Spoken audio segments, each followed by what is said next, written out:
আমি মিঠু হেসেলের মিঠু। আজ দেখবেন বাঁধাকপি দিয়ে সুন্দর একটা স্ন্যাক্সের রেসিপি। তবে এইটা আপনারা সন্ধেবেলা চা দিয়েও খেয়ে নিতে পারেন, এছাড়া ভাতের পাতেও খেতে পারেন। দেখুন আমি এই রেসিপিটা কেমনভাবে করি। যদি ভালো লাগে অবশ্যই লাইক, শেয়ার এবং কমেন্টস করে আর সাবস্ক্রাইব করে আমার পাশে থাকার চেষ্টা করবেন।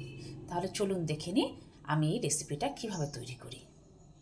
বন্ধুরা, আজকের এই রেসিপিটা করার জন্য আমার এখানে একটা বাঁধাকপি নিয়েছি। আমি গোটা বাঁধাকপি নিয়েছি একটু ছোটো সাইজের।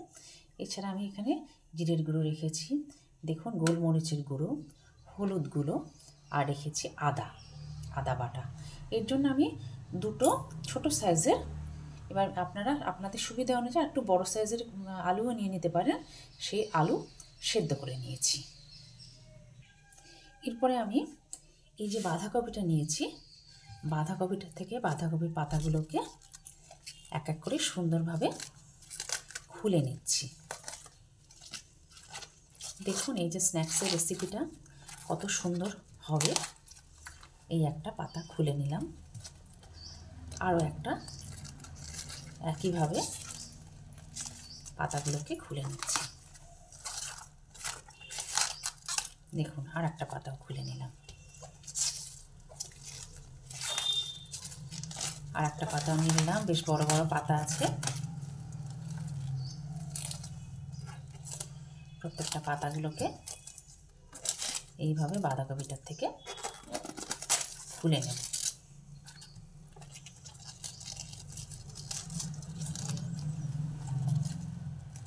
এই যে প্রত্যেকটা আমি এইভাবে পাতাগুলোকে খুলে নেব। এরপরে কড়াইতে জল বসিয়ে দিয়েছি, জল গরম হয়ে গেছে। সেই সময় আমি বাঁধাকপির এই পাতাগুলোকে অল্প করে ভাপিয়ে নেওয়ার জন্য জলের মধ্যে দিয়ে দিলাম। অল্প করে সব পাতাগুলোকে ভাপিয়ে নেব, ভাপিয়ে তারপরে আমি তুলে নেব জল থেকে। কিছুটা ভাপিয়ে নিলাম, ভাপিয়ে নিয়ে এরপরে জলটা ঝরিয়ে ঝরিয়ে একটা পাত্রে তুলে ফেলব।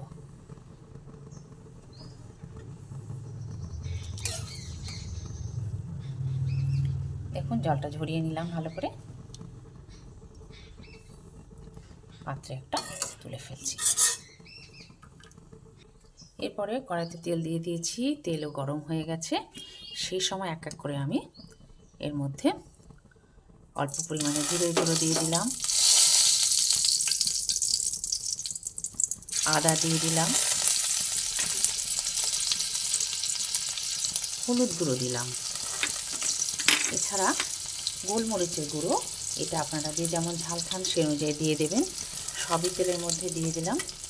দিয়ে যে আলুগুলোকে আমি সেদ্ধ করে রেখেছিলাম সে এক এক করে সেই আলুগুলোকেও তেলের মধ্যে দিয়ে দিলাম। আলুগুলো দিয়ে আমি একটা পুর তৈরি করে নেব।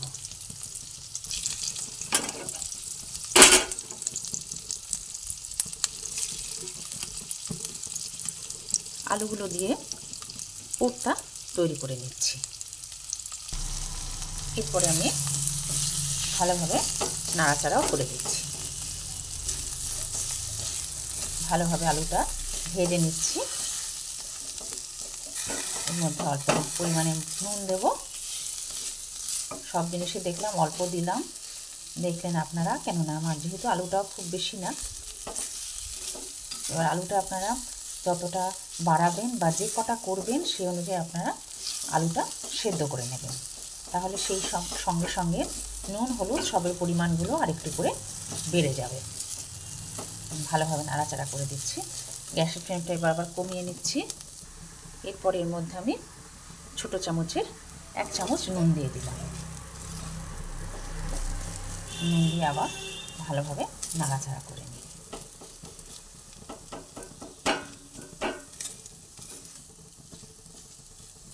এটা রেডি হয়ে গেল। আলুটা এইভাবে আমি ভেজে পুরটা তৈরি করে নিলাম। এরপর আমি এর মধ্যে সব দেওয়া হয়ে গেল। এরপরে এর মধ্যে আমি ধনেপাতা দেব। এরপরে আমি অল্প করে ধনেপাতা দিয়ে দিলাম। ধনেপাতা দিলে এখন শীতকাল, তো ধনেপাতা বেশ সুন্দর পাওয়াই যাচ্ছে। ধনেপাতা দিলে বেশ সেন্টটা খুব ভালো হবে, সেজন্য একটু ধনেপাতা দিয়ে দিলাম। ধনেপাতা দিয়ে এরপরে এটা একটা পাত্রে আমি নামিয়ে নিচ্ছি। এই আলুর পুরটা এবার একটা পাত্রে নামিয়ে ফেলছি। এরপরে এক একটা বাঁধাকপির পাতা এই যে আমি নিয়ে নিলাম। দেখুন, সেদ্ধ করে রেখেছিলাম, সেদ্ধ না ঠিক অল্প করে ভাপিয়ে রেখেছিলাম। বাঁধাকপির পাতাটাকে নিলাম, এই পুরের থেকে নিয়ে এই বাঁধাকপির পাতাটার মধ্যে এইভাবে দিয়ে দিচ্ছি। দিয়ে আমি দুটো দিক ফোল্ড করে দেবো।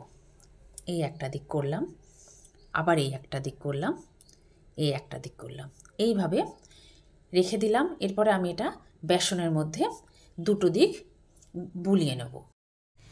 আর একটাকেও একইভাবে নিয়ে নিচ্ছি। নিয়ে এর পাতাটা একটু ছোট, তাহলেও একই রকমভাবে আমি দুটো দিক থেকে ফোল্ড করে নিয়ে এই রেখে দিলাম। এরকমভাবে আমি সব কটাকে রেডি করে নেব। এইভাবে বেশ কয়েকটাকে দেখুন রেডি করে নিলাম। এরপর একটা পাত্র নিয়ে নিয়েছি। পাত্রের মধ্যে আমি কিছুটা মতো বেসন নিয়ে নিচ্ছি। আমি এখানে 3 চামচ বেসন নিলাম। এরপর আমি বেসনটা গুলে নেব।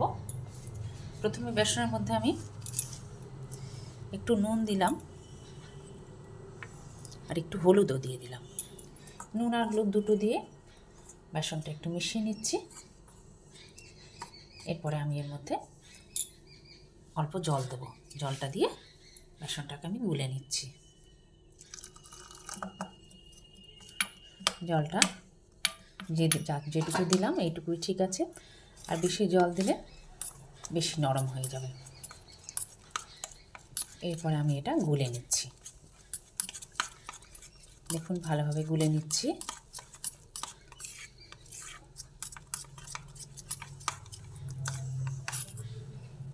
এই যে এই অবস্থা পর্যন্ত আমি গুলে নিলাম। ঘনত্বটা এইরকম হবে, আর বেশি পাতলা করা যাবে না। পুরো বেসনটা ভালো করে জলের সঙ্গে মিশিয়ে নিলাম, আর বেশি পাতলা করা যাবে না। এরপরে আমি কড়াইতে তেল দেবো। বেসনটা এইভাবে গুলে আমি 3-4 মিনিট মতো রেখে দেবো। রেখে দিয়ে আমি কড়াইতে তেল দেবো। এরপরে কড়াইতে তেল দিয়ে দিয়েছি, তেল গরম হয়ে এসে এইবারে যে পাত্রের মধ্যে আমি গুলে নিয়েছি বেসনটা, সেই পাত্রে দেখুন দুই দিকে এইভাবে লাগিয়ে নেব। তেলটা ভালো মতো গরম হয়ে গেছে, সেই জন্য এরপরে এক এক করে আমি তেলের মধ্যে দিয়ে ভেজে নিচ্ছি।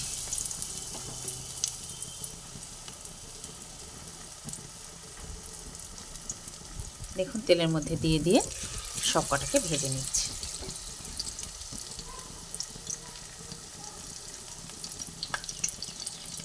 এইভাবে দিয়ে আপনারা সন্ধ্যেবেলা স্ন্যাক্স হিসাবেও চা দিয়েও খেতে পারবেন, এছাড়া ভাত দিয়েও খেতে পারবেন। এইভাবে আপনারা তৈরি করে নেবেন। একটা দিক গ্যাসের ফ্লেমটা একটু কমিয়ে নিয়ে ভেজে নিলাম। এরপরে দেখে নিই কতটা হয়েছে। একটা অংশ হয়ে গেছে, সেজন্য আমি উল্টে দিচ্ছি। দেখুন কোনো বাঁধাকপি পাতায় কিন্তু খুলে যায়নি, সুন্দরভাবে সব আটকে থেকেছে।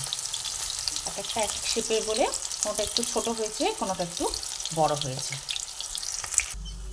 সব কটাই রেডি হয়ে গেছে, সেই জন্য আমি তেল ঝরিয়ে ঝরিয়ে এক এক করে তেলের থেকে সবগুলোকে তুলে ফেলছি।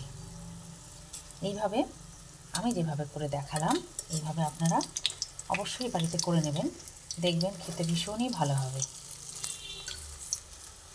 সব কটাই তেল থেকে আমি তুলে ফেললাম। দুর্দান্ত স্বাদের হয় এইসব জিনিসগুলো।